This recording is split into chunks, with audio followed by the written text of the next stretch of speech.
Welcome বন্ধুরা, তোমাদের সকলকে স্বাগতম। আজ আমরা ক্লাস 11 ফিজিক্সের 4th unit work, energy and power চ্যাপ্টারটা পুরোটা কভার করব। ভিডিও শুরুর আগে একটা ছোট্ট রিকোয়েস্ট, তোমরা এই ভিডিওটি একটু স্কিপ না করে পুরোটা দেখো। তো চলো শুরু করা যাক। আমরা পড়ছি ওয়ার্ক, এনার্জি অ্যান্ড পাওয়ার চ্যাপ্টারটা, অর্থাৎ কার্য, ক্ষমতা ও শক্তি। দেখো, এই তিনটে শব্দই আমাদের ডে টু ডে লাইফের সঙ্গে ভীষণভাবে কানেক্টেড। অ্যাজ আ এক্সাম্পল, ধরো তুমি সাইকেল চালাচ্ছ, হাঁটছো, দৌড়চ্ছ, মানে তুমি চুপচাপ বসে নেই, কিছু একটা করছো, তার মানেই হলো তুমি কাজ করছো, ওয়ার্ক করছো। এবার সাপোজ ধরো তুমি বসে পড়াশোনা করছো, তাহলে কি তুমি ওয়ার্ক করছো? হ্যাঁ, অবশ্যই তুমি ওয়ার্ক করছো, তবে এটা হলো মেন্টালি ওয়ার্ক। আগেরগুলো ছিল ফিজিক্যাল ওয়ার্ক, এটা হলো মেন্টাল ওয়ার্ক। এবার আসো এনার্জি বা ক্ষমতায়। ক্ষমতা কি? সিম্পলি ওয়ার্ক করার জন্য যেটার প্রয়োজন, এনার্জির প্রয়োজন, ক্ষমতার প্রয়োজন। সাপোজ তুমি খুব টায়ার্ড, তাহলে কি তুমি কোনো কাজ করতে পারবে? পারবে না। তাহলে কাজ করার জন্য, ওয়ার্ক করার জন্য কি প্রয়োজন? এনার্জি বা ক্ষমতার প্রয়োজন। এবার আসো পাওয়ার বা শক্তিতে। শক্তি কি? সিম্পলি এনার্জিটাকে কাজে লাগানোর অ্যাবিলিটি হলো পাওয়ার বা শক্তি। সাপোজ তুমি সাইকেল চালাচ্ছ কিন্তু খুব আস্তে, তাহলে এক্ষেত্রে তোমার পাওয়ার কম, কারণ তোমার এনার্জিটাকে কাজে লাগানোর অ্যাবিলিটি কম। আবার ধরো তুমি সাইকেল চালাচ্ছ কিন্তু হাই স্পিডে, খুব জোরে, তাহলে এক্ষেত্রে তোমার পাওয়ার বেশি, কেননা তোমার এনার্জিটাকে কাজে লাগানোর অ্যাবিলিটি বেশি। আমাদের প্রথম টপিক হলো work done by a constant force, অর্থাৎ ধ্রুবক বলের সাথে কাজ সম্পন্ন হওয়া। দেখো, যখন কোনো একটি বস্তুর ধ্রুবক বলের সাথে সরণ ঘটে, তখন সেটাকেই বলা হয় ধ্রুবক বলের সাথে কাজ সম্পন্ন হওয়া। অ্যাজ আ এক্সাম্পল, সাপোজ চিত্রে থাকা গাড়িটির ওপর প্রযুক্ত বল 2 নিউটন পার মিটার, অর্থাৎ প্রতি 1 মিটারে গাড়িটির ওপর 2 নিউটন করেই বল প্রযুক্ত হচ্ছে।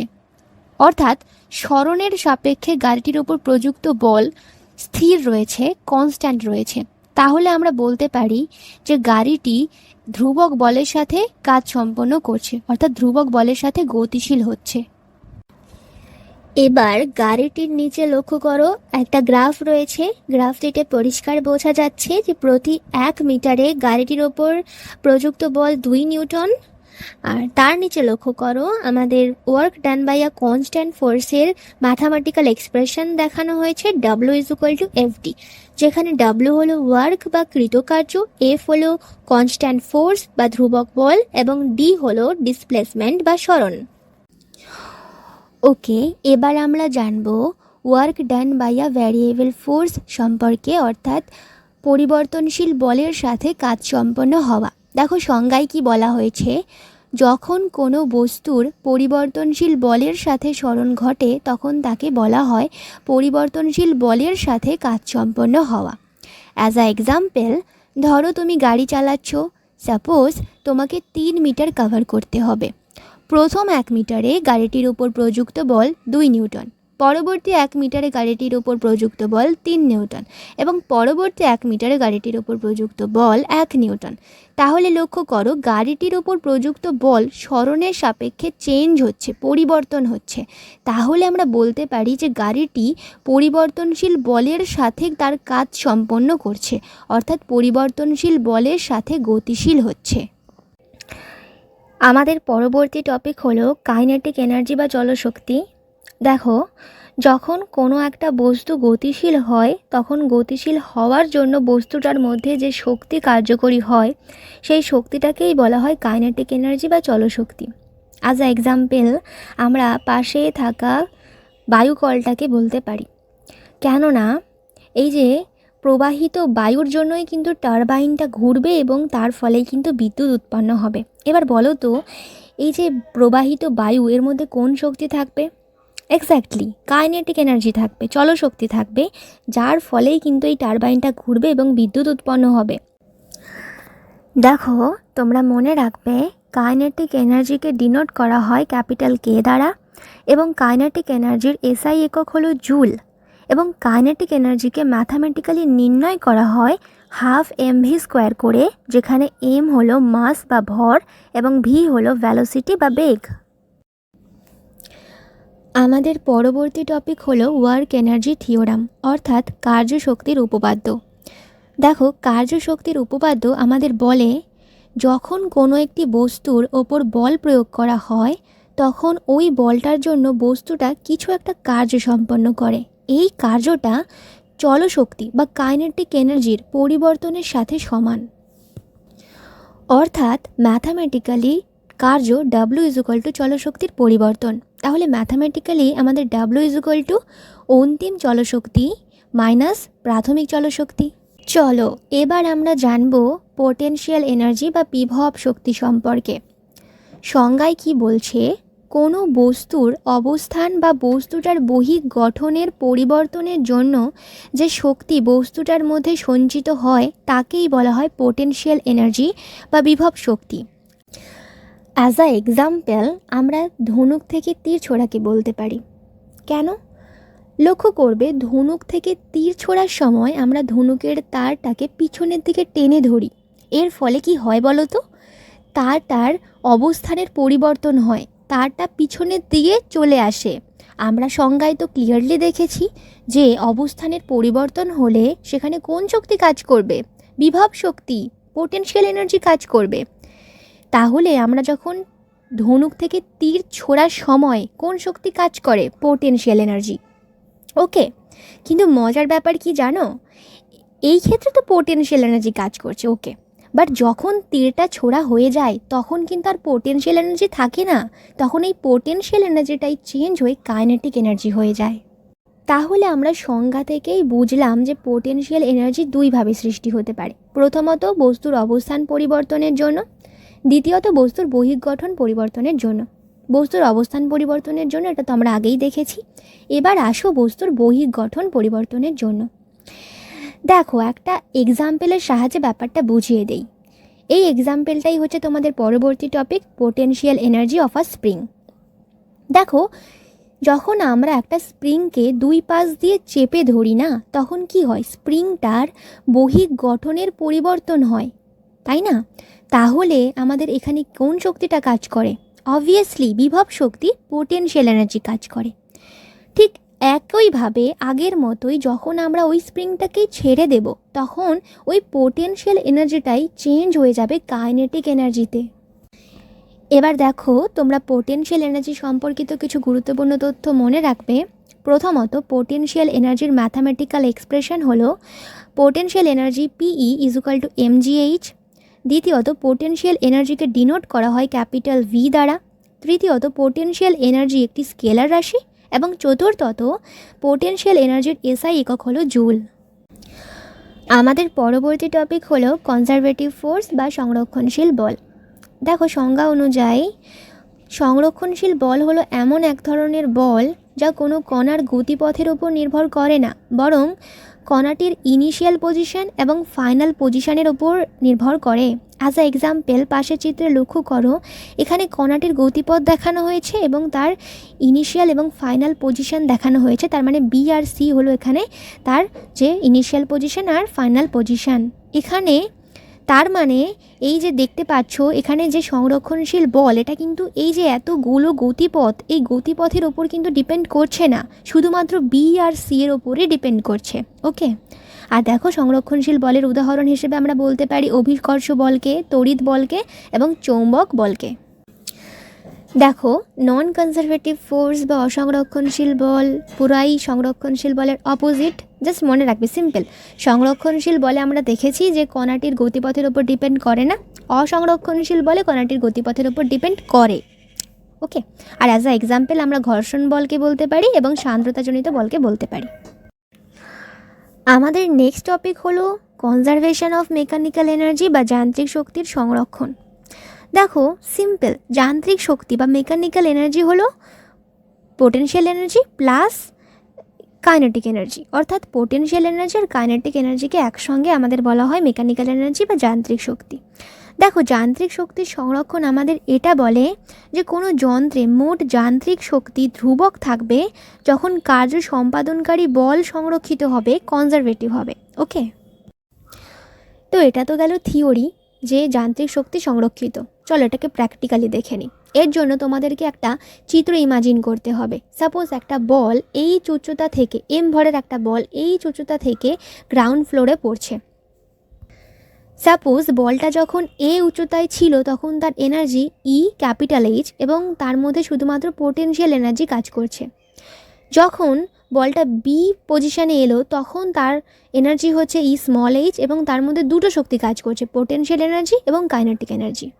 এবং যখন বলটা সি মানে গ্রাউন্ড ফ্লোরে এলো তখন তার এনার্জি হচ্ছে ই জিরো এবং তার মধ্যে শুধুমাত্র কাইনেটিক এনার্জি কাজ করছে। এবার পাশে লক্ষ্য করো, সেই অনুযায়ী আমরা কি করলাম, ই বি গেইজ মানে শুধুমাত্র যেহেতু ওটা পোটেনশিয়াল এনার্জি, আমি পোটেনশিয়াল এনার্জি সূত্রটাই বসালাম। পরবর্তী ক্ষেত্রে আমি পোটেনশিয়াল এনার্জি এবং কাইনেটিক এনার্জি দুটো সূত্রই বসালাম এবং তৃতীয় ক্ষেত্রে শুধুমাত্র কাইনেটিক এনার্জির সূত্র বসালাম। এবার সিম্পলি ক্লিয়ার করো যে যান্ত্রিক শক্তি সংরক্ষিত মানে আমাদের এখানে কি প্রমাণ করতে হবে।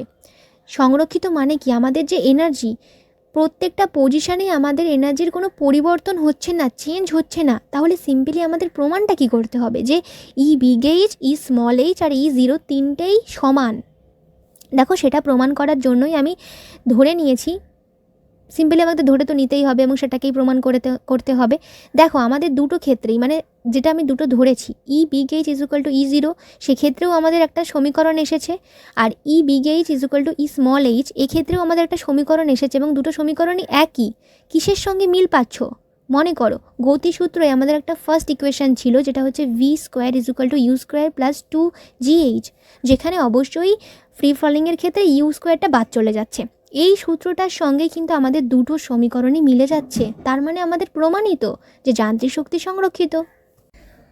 আমাদের পরবর্তী টপিক হলো ভার্টিক্যাল সার্কুলার মোশন বা উলম্ব বৃত্তাকার গতি। দেখো উলম্ব বৃত্তাকার গতি হলো একটি বিশেষ ধরনের বৃত্তাকার গতি যেখানে শরীর একটি উলম্ব সমতলে ভ্রমণ করে। অ্যাজ আ এক্সাম্পল, ধরো একটা ছোট্ট পাথরকে দড়ির সঙ্গে বেঁধে গোল গোল ঘোরানো হলো, তাহলে তার গতিটা কি হবে বলো তো? এক্স্যাক্টলি উলম্ব বৃত্তাকার গতি। এছাড়াও যে পৃথিবীর চারপাশে বৃত্তাকার পথে বিভিন্ন উপগ্রহরা ঘোরে কিংবা একটা কেন্দ্রর চারপাশে ফ্যানের যে ব্লেড ঘোরে, এই গতিও কিন্তু হলো উলম্ব বৃত্তাকার গতি। চিত্রে লক্ষ্য করো, এখানে ও হলো কেন্দ্রবিন্দু, কেন্দ্রবিন্দু থেকে একটা বল দড়ির মাধ্যমে ঝুলছে, দড়িটার লেন্থ হলো আর এবং বলটার পজিশন হলো গ্রাউন্ড ফ্লোর যেটা কিনা আছে এ পয়েন্টে এবং বলটার যে বেগ সেটা হলো ইউ। এবার ধরো বলটা মুভ করতে করতে যে কোনো একটা পয়েন্টে গেল, পয়েন্টটা হলো বি। ধরে নাও বি পয়েন্টটা এ পয়েন্ট থেকে এই উচ্চতায় অবস্থান করছে এবং বি এর বেগ হলো ভি। মনে করো আমরা কনজারভেশন অফ মেকানিক্যাল এনার্জির কনসেপ্ট থেকে জেনেছিলাম যে কোনো পজিশানে বস্তুর এনার্জি সমান থাকবে, সংরক্ষিত থাকবে। তাহলে আমরা এখান থেকে বলতে পারি যে E A is equal to E B. এবার খেয়াল করো, যেহেতু ই এ মানে গ্রাউন্ড ফ্লোরে আছে সেক্ষেত্রে এখানে শুধুমাত্র কাইনেটিক এনার্জি কাজ করবে, এখানে পোটেনশিয়াল এনার্জি জিরো হবে। কিন্তু ই বিতে কাইনেটিক এনার্জি পোটেনশিয়াল এনার্জি দুটোই কাজ করবে। সেই অনুযায়ী কিন্তু আমাদের ইকুয়েশান বসবে এবং আমাদের সমীকরণ নাম্বার 1 বার হয়ে যাবে। এবার প্রশ্ন হলো, আমরা ইকুয়েশান নাম্বার 1টা এত কষ্ট করে বার করলাম কেন? তোমাদের পরীক্ষায় একটা খুব ইম্পর্টেন্ট প্রশ্ন দেয় মাঝে মধ্যে, সেটা হলো যে সবথেকে লোয়ার পয়েন্টের টেনশন আর সবথেকে হাইয়েস্ট পয়েন্টের টেনশনের মধ্যে পার্থক্য হলো বস্তুটার ওজনের 6 গুণ, এটা প্রমাণ করো। দেখো সবথেকে লোয়ার পয়েন্ট বলতে এখানে এ আর সবথেকে হাইয়েস্ট পয়েন্ট বলতে এখানে সি, তার মানে আমাদের প্রমাণ করতে হবে যে tension at A point minus tension at C point is equal to বস্তুটার ওজনের 6 গুণ। এবার সিম্পল একটা জিনিস বোঝো, বি পয়েন্টে যখন বলটা অবস্থান করছে তখন বলটার যে ওজন কাজ করছে নিচের দিকে, মানে এমজি হচ্ছে নিচের দিকে, দুপাশে দুটো কম্পোনেন্ট থাকবে, বা পাশে থাকবে এমজি সাইন থিটা এবং ডান পাশে অর্থাৎ টেনশনের বিপরীতে থাকবে এমজি কস থিটা। এবার লক্ষ্য করবে এটা যেহেতু বৃত্তাকার গতি তাই জন্য এখানে শুধুমাত্র এই এমজি কস থিটা নয়, তার সঙ্গে সেন্ট্রিফুগাল ফোর্সও কাজ করবে। তার মানে আমাদের লিখতে হবে MG cos theta plus MV square divide by R. বাস, এবার আমরা সিম্পলি পি পজিশনের টেনশন বার করে নেব, MG cos theta plus MV square divide by R করে আমাদের সমীকরণ নাম্বার 2 বার হয়ে যাবে। এবার এই সমীকরণটাকে কাজে লাগিয়ে আমরা টেনশন অ্যাট এ এবং টেনশন অ্যাট সি বার করে নেব। শুধুমাত্র এইচ এর বদলে টেনশন এতে আমরা 0 বসাবো, যেহেতু ওটা গ্রাউন্ড ফ্লোরে অবস্থান করছে আর টেনশন সিতে আমরা এইচের বদলে 2R বসাবো, কেননা যদি ও এর লেন্থ হয় আর, তাহলে সিম্পলি এ সি এর লেন্থ হয়ে যাবে 2R। তাহলে আমাদের 3 নম্বর সমীকরণ 4 নম্বর সমীকরণ বেরিয়ে গেল। এবার আমরা তো simply tension at A minus tension at C বার করে নিতে পারবো, জাস্ট মান বসিয়ে ক্যালকুলেট করবো, আমাদের অ্যান্সার হয়ে গেল 6 mg। তার মানে তো এটা প্রুফড হয়ে গেল, যেটা আমাদের প্রুফড করতে হতো যে বস্তুটার ওজন 6 গুণ। আমাদের পরবর্তী টপিক হলো কলিশন বা সংঘর্ষ। দেখো সংঘর্ষ কি, যখন একটি বস্তু অপর বস্তুর ওপর খুব বড় মানের বল ক্রিয়েট করে কিন্তু খুব অল্প সময়ের জন্য, তখন তাকে বলা হয় সংঘর্ষ বা কলিশন। মূলত এই কলিশন 2 প্রকার। প্রথমত ইলাস্টিক কলিশন বা স্থিতিস্থাপক সংঘর্ষ এবং ইনইলাস্টিক কলিশন বা অস্থিতিস্থাপক সংঘর্ষ। এক্ষেত্রে মনে রাখবে যে ইলাস্টিক কলিশনের ক্ষেত্রে আমাদের মোমেন্টাম বা ভরবেগ এবং কাইনেটিক এনার্জি বা গতিশক্তি উভয়ই স্থির থাকে বা কনজার্ভ থাকে, সংরক্ষিত থাকে। কিন্তু ইনইলাস্টিক কলিশনের ক্ষেত্রে মোমেন্টাম বা ভরবেগ তো কনজার্ভ থাকে, সংরক্ষিত থাকে, কিন্তু আমাদের কাইনেটিক এনার্জি কিন্তু সংরক্ষিত থাকে না। আমরা প্রথম জানব elastic collision in one dimension. দেখো এক্ষেত্রে কি হবে, দুটো বস্তু পরস্পরের সঙ্গে সংঘর্ষ হবে এবং সংঘর্ষের ফলে দুটো বস্তুর মুভমেন্টই হবে একটা স্ট্রেট লাইন বরাবর। এবার দেখো এখানে একটা খুব ইম্পর্টেন্ট ডিরাইভড করব আমরা, যেখানে আমরা v1 আর v2-র মান বার করব, অর্থাৎ ইনিশিয়াল ভ্যালোসিটি আর ফাইনাল ভ্যালোসিটির মান বার করব। দেখো তার জন্য আমরা ধরে নিচ্ছি যে প্রাথমিক ভর বস্তু দুটোর m1 m2 আর প্রাথমিক বেগ u1 এবং পরেরটার ক্ষেত্রে 0 অর্থাৎ রেস্টে আছে সেটা, আর ফাইনাল যেটা অর্থাৎ সংঘর্ষের পরে ভর হচ্ছে m1 m2 আর বেগ হচ্ছে v1 v2। এবার দেখো আমরা জেনেছি যে এই ক্ষেত্রে মানে ইলাস্টিক কলিশনের ক্ষেত্রে মোমেন্টাম কনজার্ভ থাকবে, অর্থাৎ যে সংঘর্ষের আগে ভরবেগ ইকুয়াল টু সংঘর্ষের পরে ভরবেগ সমান থাকবে। সেখান থেকে সেই সূত্র থেকে আমরা পেয়ে যাচ্ছি 1 নম্বর সমীকরণ। দ্বিতীয়ত আমরা জেনেছি যে আমাদের যে কাইনেটিক এনার্জি ওটিও কনজার্ভ থাকবে, অর্থাৎ সংঘর্ষের আগের কাইনেটিক এনার্জি আর সংঘর্ষের পরের কাইনেটিক এনার্জি সমান। সেখান থেকে আমরা পেয়ে যাচ্ছি দ্বিতীয় সমীকরণ। এবার আমাদের উদ্দেশ্য হচ্ছে যে সমীকরণগুলোকে একটু ছোট করা, অর্থাৎ কেটে দেওয়া, কোনো ইউনিট কেটে দেওয়া। তো কেটে দেওয়ার জন্য আমরা কি করব, সিম্পলি 1 নম্বর সমীকরণের সঙ্গে v2 গুণ করব। গুণ করার ফলে দেখো হয়ে যাবে m2 v2-র স্কোয়ার।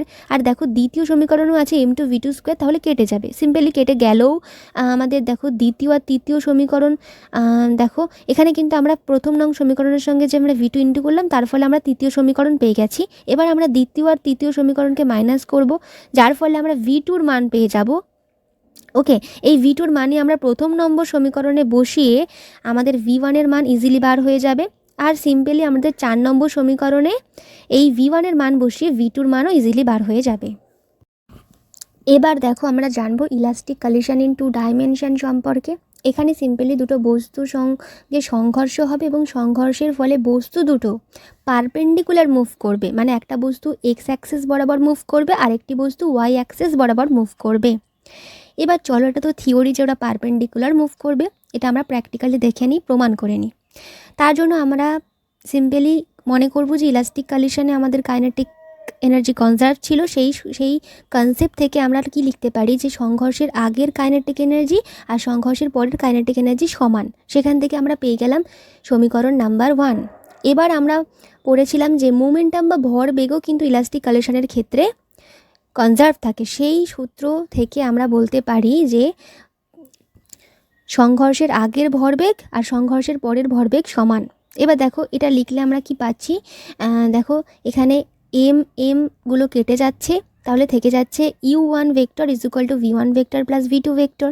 এবার আমরা সিম্পলি কি করছি, এই u1 ভেক্টরকে তার ডট প্রোডাক্টের সঙ্গে ইন্টু করছি এবং সেমলি v1 ভেক্টর প্লাস v2 ভেক্টরকেও তার ডট প্রোডাক্টের সঙ্গে ইন্টু করছি। কেন করছি পরে বলছি, লক্ষ্য করো। তাহলে কি হচ্ছে, v1 ভেক্টর স্কোয়ার এবং তার ম্যাগনিটিউড করছি এবারে, ঠিক সেমলি পরেরটাও তাই করছি। এর ফলে আমাদের কি হচ্ছে দেখো, u1 এর square is equal two v1 এর square plus v2 square plus 2 into v1 vector into v2 vector.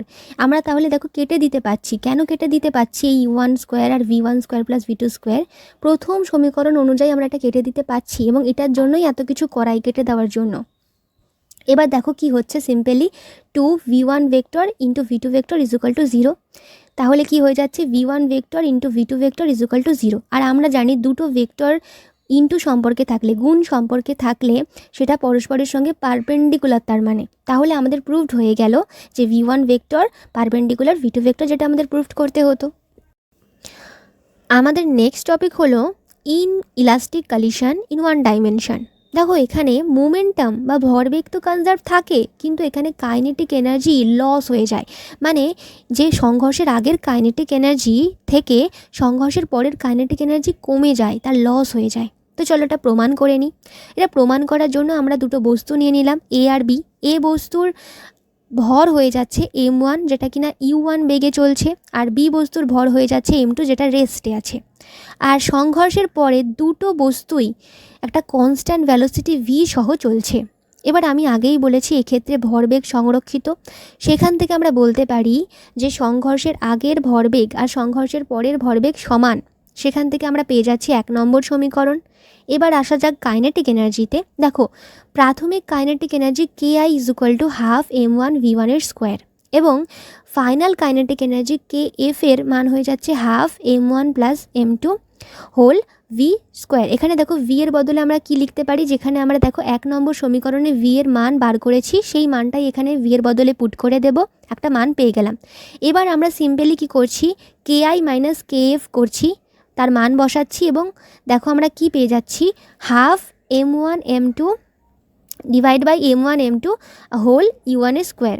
দেখো এই পুরোটাই কিন্তু একটা পজিটিভ মান, কেননা ভর কখনো, মাস কখনো নেগেটিভ হতে পারে না, আর u1 এর স্কোয়ারও একটা পজিটিভ মান, তার মানে পুরোটাই হলো একটা পজিটিভ মান। তার মানে কি, পুরোটা কি 0 থেকে বড়, তার মানে আমরা বলতে পারি KI minus KF greater than 0। তাহলে আমরা কি বলতে পারি, KI গ্রেটার দ্যান KF। এর মানে কি, যে আমাদের initial kinetic energy final kinetic এনার্জির থেকে বড়। তার মানে কি, ব্যাপারটা দাঁড়ালো যে final kinetic energy initial kinetic এনার্জির থেকে ছোট। তার মানে এটা প্রমাণিত যে এখানে কাইনেটিক এনার্জির লস হচ্ছে। আমাদের লাস্ট টপিক হলো ইনইলাস্টিক কলিশন ইন 2 ডাইমেনশন। দেখো ইনইলাস্টিক কলিশন মানে এখানে মোমেন্টাম কনজার্ভ থাকবে, বাট কাইনেটিক এনার্জি কনজার্ভ থাকবে না।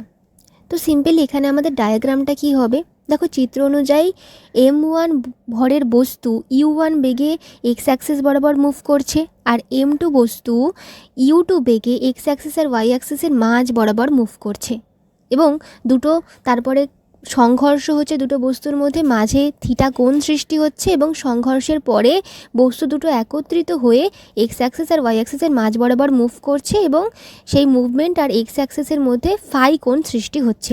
আমরা ধরে নিয়েছি যে ওই একত্রিত হওয়া বস্তুটার ভর হচ্ছে ক্যাপিটাল M আর বেগ হচ্ছে VF।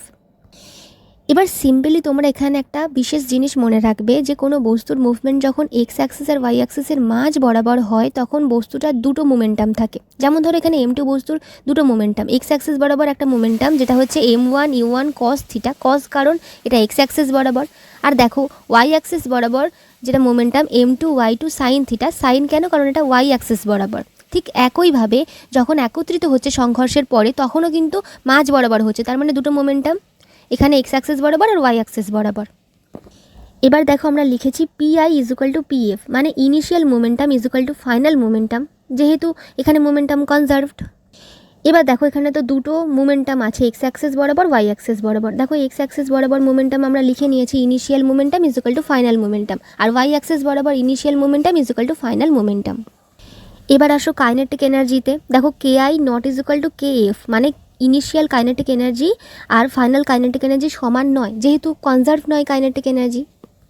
আর দেখো আমরা KI আর KF এর মানটাও লিখে নিয়েছি, আর দেখিয়েছি KI গ্রেটার দ্যান KF।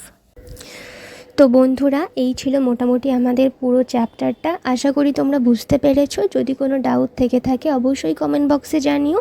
ভিডিওটি দেখার জন্য অসংখ্য ধন্যবাদ। যদি ভিডিওটি তোমাদের ভালো লেগে থাকে তাহলে লাইক, শেয়ার ও সাবস্ক্রাইব করো, কারণ তোমাদের একটি লাইক, শেয়ার ও সাবস্ক্রাইব আমাকে এই ধরনের ভিডিও বানাতে অনেক বেশি অনুপ্রাণিত করে। Keep learning, keep growing.